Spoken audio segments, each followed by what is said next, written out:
Hello বন্ধুরা, সবাই কেমন আছো? আমি চলে এসেছি আমার ছোট্ট একটা ব্লগ নিয়ে। এই দেখো, আজকে তোমাদের সাথে একটা জিনিস শেয়ার করছি। এটা কি বলো তো, এর মধ্যে মাছ আছে, রুই মাছ। ওকে, তো তোমাদের মধ্যে কেউ কেউ তো জানো আমি কুয়েতে থাকি। তো এখানে রুই মাছ এমনিতে পাওয়া যায় না, সহজে পাওয়া যায় না। আর যেটুকু পাওয়া যায় সেটা হচ্ছে ফ্রোজেন, মানে পুরো বরফ করে ওখান থেকে আসে, আমাদের হয় ইন্ডিয়া থেকে নাহলে বাংলাদেশ থেকে। তো বরফ করে আসে। তো আমার হাজব্যান্ড কাছ থেকে ডিউটি থেকে আসার সময় এই দেখো নিয়ে এসেছে। এটা গেস করো কত কেজি আছে এইটাতে।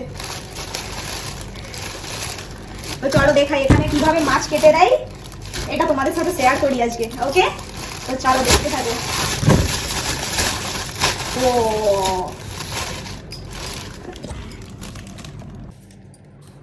এই দেখো বন্ধুরা, কত সুন্দর করে কেটেছে। এইগুলো কিন্তু হাতে কাটা নয়, হ্যাঁ, এইগুলো সব মেশিনে কাটে এখানে। তো মাছটা অনেক বড়, মাছটার ওজন আছে 4 কেজি 200 গ্রাম। তো মাথাটা দেখছো 4 ভাগ করে দিয়েছে পুরো, আর এমনিতে পিসগুলো করে দিয়েছে এইরকমভাবে কেটে কেটে দিয়েছে, খুব সুন্দর করে কেটে দিয়েছে দেখো। কিন্তু এইখানে একটা ব্যাপার আছে, যেহেতু এটা ফ্রোজেন বরফ করা মাছ, ওই ইন্ডিয়া থেকেই একদম বরফ হয়ে আসে, তো পুরো শক্ত। আর দেখো এইখানে আঁশ কিন্তু ছাড়ানো নেই। এটা আমরা যখন রান্না করব তার আগে জলে ভিজিয়ে রাখার পর আঁশগুলো ছাড়িয়ে নিতে হবে, মানে মাছটাকে ক্লিন করে নিতে হবে পুরো। ওরা কেটে দেবে, শুধু শুধু ক্লিন করতে হবে তোমায়, আর হচ্ছে আঁশগুলো নিজেকে ছাড়াতে হবে। এই দেখতে পাচ্ছ বরফ জমে আছে পুরো, সুন্দর করে কেটে দিয়েছে, কিন্তু আঁশগুলো পুরো আছে। এই যে এগুলো এমনিতে ছাড়বে না, জলে ভিজিয়ে রাখার কিছুক্ষণ পরে এই আঁশগুলো ছাড়ানো যাবে। আর একটা কথা বন্ধুরা, কুয়েতে যেহেতু টাটকা রুই মাছ পাওয়া যায় না, এই রুই মাছটা অবভিয়াসলি বাংলাদেশ থেকে কিংবা আমাদের ইন্ডিয়া থেকে এসেছে। তো এখানে রুই মাছের দাম অনেকটা বেশিই পড়েছে। যেমন ধরো এইটার ওজন আছে 4 কেজি 200 গ্রাম।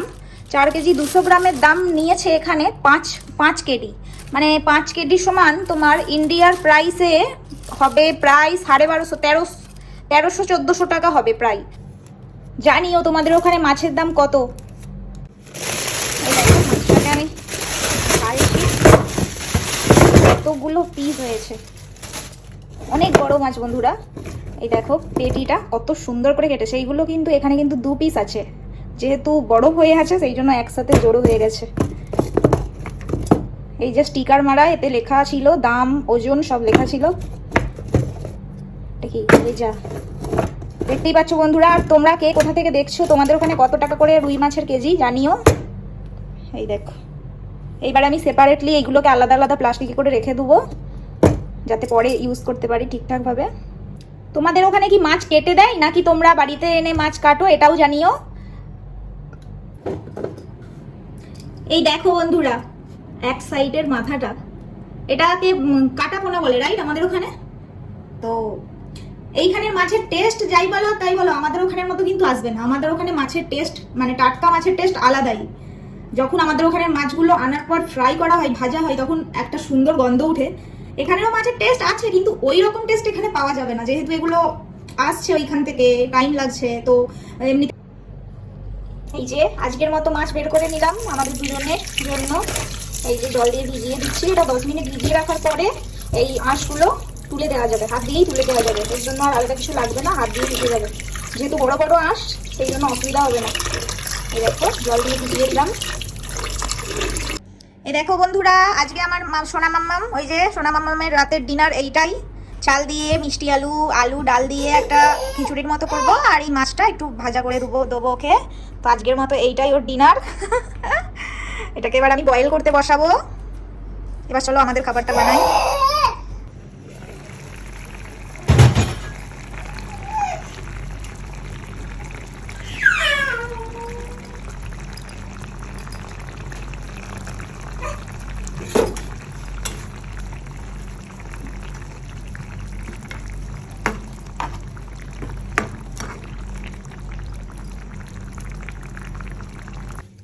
তো বন্ধুরা দেখো, আমার খাবার রেডি। আজকে রাতের ডিনারে আছে ভাত, ভেন্ডি সেদ্ধ, রুই মাছের ঝাল, ডাল, এটা অলিভ আছে, আর এটা একটা তরকারি আছে, ওই নোটে শাকের তরকারি, বেগুন দিয়ে আলু দিয়ে উচ্ছে দিয়ে করা হয়েছে। তো দেখো বন্ধুরা, এটা আজকের রাতের ডিনার। চলো আমি ডিনার করে নিই, তোমরাও করে নাও। চলো, শুভরাত্রি, tata. I've been thinking about the good times. I've been sleeping through the long nights.